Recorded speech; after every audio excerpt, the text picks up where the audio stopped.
할렐루야. 3월 19일 수요일 매일성경 묵상 가이드입니다. 오늘 말씀은 누가복음 12장 49절에서 59절의 말씀입니다. 여러분들에게 많은 친구들이 있는 줄 압니다.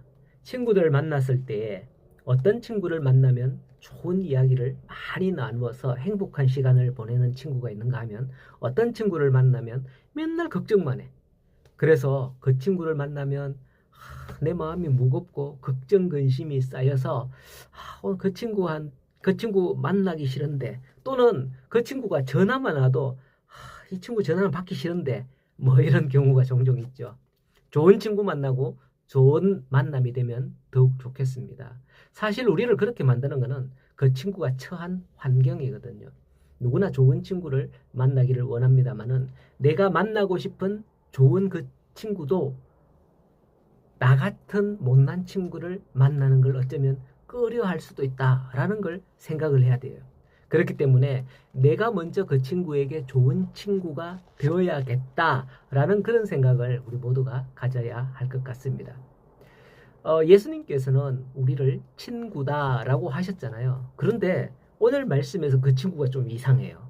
49절에 대뜸 내가 불을 세상에 던지러 왔노라 라고 하는 거예요. 불은 어떤 의미인가요? 심판의 의미가 강한 것입니다. 즉 모든 것을 태워 소멸하기 때문이죠. 예수님이 계신 곳에 평화가 있어야 되는 거 아닌가요? 우리가 그렇게 알고 믿으며 평화의 복음을 전하잖아요. 그런데 갑자기 세상에 불을 던지러 왔다니, 이게 무슨 말일까요? 어제도 말씀을 드렸듯이 이 말씀은 12장의 흐름과 관련된 그런 뜻이 담긴 말씀입니다. 자기의 육신을 위해 살아가는 바리새인들의 예수님은 심히 책망을 하셨습니다. 그리고는 어리석은 부자 이야기를 통해서 육신이 중요한 게 아니라 영혼이 중요하다라는 걸 말씀을 하셨고요. 그 영혼의 구원을 위해서 깨어 있어야 된다라는 것을 어제 부자 이야기를 통해서 묵상을 해봤습니다. 그렇다면 오늘 말씀은 어떻게 이어지냐? 저는 이게 무슨 내용일까?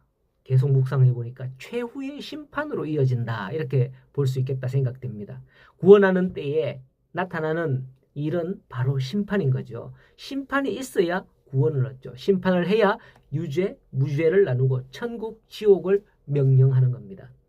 예수님께서는 불을 통해 그리고 이어 나는 받을 세례가 있다라는 것을 말씀을 하는데, 그것은 바로 자신의 십자가 죽음을 뜻하는 것이라고 봅니다. 그 십자가를 앞에 두고 있는데 그것이 이루어지기까지 얼마나 답답하겠느냐라고 50절에 말씀을 하거든요. 예수님께서는 불로 심판을 하시지만은 불은 바로 심판뿐만 아니라 정화하는, 태워서 깨끗하게 하는 그런 능력도 있는 거예요. 성경은 우리가 불로 연단받아야 된다라고 말씀하잖아요. 예수님께서는 자신이 십자가를 앞에 두고 있는데 정결치 못한 그들을 볼 때에 실로 안타깝고 깨닫지 못함을 보면서 답답한 거죠. 그래서 예수님은 특별히 말씀을 하시는데 51절 이하에서 내가 세상에 화평을 주려고 온 줄 아느냐? 내가 너희에게 이르노니 아니라 도리어 분쟁하게 하려 함이로다 라고 말씀을 하죠.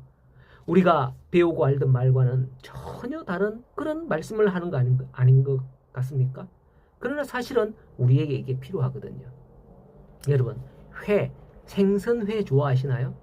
요즘은 시설이 좋아져서 전국으로 생선을 실어나가는 그런 차에 산소 장치를 하고서 물고기들이 싱싱하게 전국으로 배달됩니다만, 예전만 해도 그렇지 않았죠. 처음 실어나르기 시작할 때에 물고기들이 절반 이상이 죽었다 그래요. 그런데 어떤 사람이 생선을 실어나르는 그 회차에 물고기의 천적을 몇 마리 넣어봤답니다. 그랬더니 물고기가 그 이동하는 동안 잡혀 먹히지 않으려고 계속 움직이다 보니까 목적지까지 싱싱하게 도착하게 되었다라고 했습니다. 예수님께서 마찬가지 말씀하시는 거예요. 내가 화평을 주려고 왔는 줄 아느냐? 도리어 분쟁하려고 한다라고 하셨다는 거죠. 당시 유대교는 너무 정적이었습니다. 여기서 조금이라도 벗어나면 안 돼! 카트시키고, 예수님을 믿는 그리스도인들은 그들이 배척하고 이래했었던 거예요. 그러나 그리스도인들은 신약시대의 초대교회 그리스도인들은 어떻게 했나요? 획기적이었던 거예요. 하나님을 아버지라고 하고 성령의 불을 받고 초대교회는 아주 동적이었어요. 그로 말미암아 크고 작은 다툼도 생겨났고 유대교와도 잦은 마찰을 빚었었습니다. 그러나 결과론적으로 기독교는 전 세계에 전파될 수 있었던 거죠. 아마도 중세의 교황 중심의 가톨릭도 그랬을 거예요.